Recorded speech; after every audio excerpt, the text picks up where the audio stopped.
दादाजी की अलमारी का राज। यह कहानी है एक गांव की, जिसमें एक खुशहाल परिवार रहता था। परिवार में एक बूढ़े दादाजी और उनकी पत्नी और उनके दो बेटे पुष्पम और नीलेश रहते थे। बड़े बेटे पुष्पम की शादी हो चुकी थी और उसके दो बच्चे भी थे। छोटे बेटे नीलेश की शादी अब भी नहीं हुई थी। वह अब भी नौकरी कर रहा था। यह परिवार काफी खुशहाल था, जो हमेशा हंसता खेलता रहता था। हर त्योहार खुशी से मनाते थे, एक दूसरे की मदद किया करते थे और हमेशा एक दूसरे के साथ रहते थे। दादी जी की तबीयत हमेशा खराब रहती थी, जिसके कारण उनका ध्यान रखना पड़ता था, जो हमेशा दादाजी ही करते थे। दादाजी दादी जी से बहुत प्यार करते थे।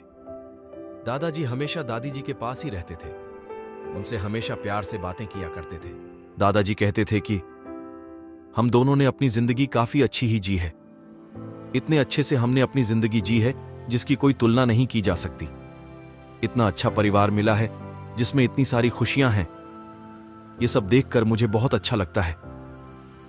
दादी जी भी हमेशा दादाजी की हर बात पर हां कहती थीं। दोनों यह भी कहते थे कि अब अगर जान चली भी जाए तो कोई गम नहीं होगा, लेकिन मैं भगवान से यही दुआ करता हूं कि हम दोनों की जान एक साथ ही जाए। दोनों अपनी दुनिया में खुश रहते थे। लेकिन एक दिन दादी जी की तबीयत बहुत ज्यादा खराब हो जाती है। डॉक्टर साहब को घर में बुलाया जाता है। डॉक्टर साहब दादी जी को बड़े हॉस्पिटल लेकर जाने की सलाह देते हैं। पूरे घर वाले ऐसा ही करते हैं, दादी जी को लेकर हॉस्पिटल लेकर जाते हैं। परंतु हॉस्पिटल में दादी जी को आधा दिन ही हुआ था कि बुरी खबर आती है कि अब दादी जी इस दुनिया में नहीं रही। यह सुनकर पूरे परिवार को जैसे बहुत बड़ा झटका लगता है। लेकिन सबसे ज्यादा दुख दादाजी को था। उनके चेहरे पर साफ दिखाई दे रहा था। कई दिन बीत जाते हैं, दादाजी अब भी दादी जी के जाने के गम से नहीं उबरे थे। उन्होंने खाना पीना जैसे त्याग ही दिया था। उनको भूख कम लगती थी, खाना भी ठीक से नहीं खाते थे। हंसना भी जैसे उन्होंने छोड़ ही दिया था। किसी से बातचीत भी नहीं करते थे। बस अकेले बैठकर आसमान की तरफ देखते हुए कुछ सोचते रहते थे और हर रोज अपने कमरे में रखी अलमारी को खोलकर देखते थे और मुस्कुराते रहते थे। वे अपनी उस अलमारी को किसी को भी नहीं छूने देते थे। उस अलमारी में क्या था किसी को भी नहीं पता था।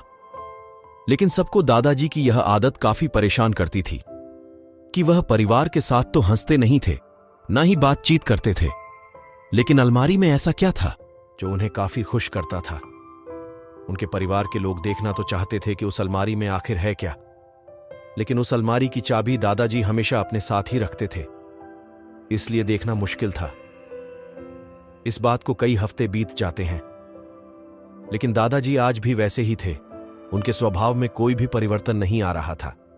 बस अलमारी को देखकर खुश होते रहते थे। अब घर वालों का शक और ज्यादा बढ़ता जा रहा था। अब घर में यह बात होने लगी थी कि दादाजी के पास कोई ऐसी कीमती चीज है जिसे वे हमें नहीं दिखाना चाहते और अकेले ही उसे अपने पास रखना चाहते हैं। या फिर हो सकता है कि दादी जी ने दादाजी को कोई ऐसी कीमती चीज दी हो जिसे वह हम लोगों को नहीं दिखाना चाहते हैं। ऐसी बातें पूरे घर में चल रही थी। उन्होंने कई बार दादाजी से पूछा भी था कि आखिर उस अलमारी में है क्या। तब दादाजी इस बात का उत्तर नहीं देते थे और वहां से चले जाते थे, जिससे घर वालों का शक उन पर और बढ़ जाता था। एक दिन पुष्पम के बहुत बार पूछने पर भी दादाजी ने नहीं बताया कि उस अलमारी में आखिर है क्या। तब जब दादाजी घर के बरामदे में बैठे थे, पुष्पम ने दादाजी के कमरे में जाकर उस अलमारी के ताले को हथौड़े से पीट पीट कर तोड़ डाला। अलमारी खोलने पर उन्होंने पूरी अलमारी को छान डाला, लेकिन उनको कोई भी कीमती चीज नहीं मिली। तभी अचानक वहां दादाजी आ जाते हैं। उनकी अलमारी को टूटा हुआ देखकर उनको बहुत दुख होता है और वे घर वालों पर गुस्सा करने लगते हैं। घर वाले उनसे पूछते हैं कि आखिर इस अलमारी में ऐसा क्या है जिसे आप देखकर रोज खुश होते रहते हो। तब दादाजी ने बताया कि इस अलमारी में ऐसी कीमती चीज है जो सोने चांदी से भी बहुत ज्यादा कीमती है मेरे लिए। इस अलमारी में तुम्हारी दादी जी की तस्वीर है और वे सभी किस्से हैं जो उसने अपनी डायरी में लिख रहा था, जिसे पढ़ पढ़कर ही मैं खुश होता रहता हूं। इसमें वे सभी पुरानी यादें हैं जिसे पढ़कर मेरा मन खुश हो जाता है। हमारे पूरे जीवन की तस्वीर है जिसमें तुम्हारी दादी जी काफी खुश थीं। यही सब देखकर मैं खुश हो जाता हूं, क्योंकि इसके अलावा मेरे पास और कोई सहारा नहीं है जीने का। तुम्हारी दादी के बिना मैं बहुत अकेला हो गया हूं। मुझे अपना जीवन व्यर्थ लगता है, इसलिए यही सब देखकर मैं खुश हो जाता हूं और अपनी मृत्यु का इंतजार कर रहा हूं, ताकि तुम्हारी दादी जी से मेरी मुलाकात फिर से हो सके। ये सारी बातें घर वालों की आंखों में आंसू ला देती हैं।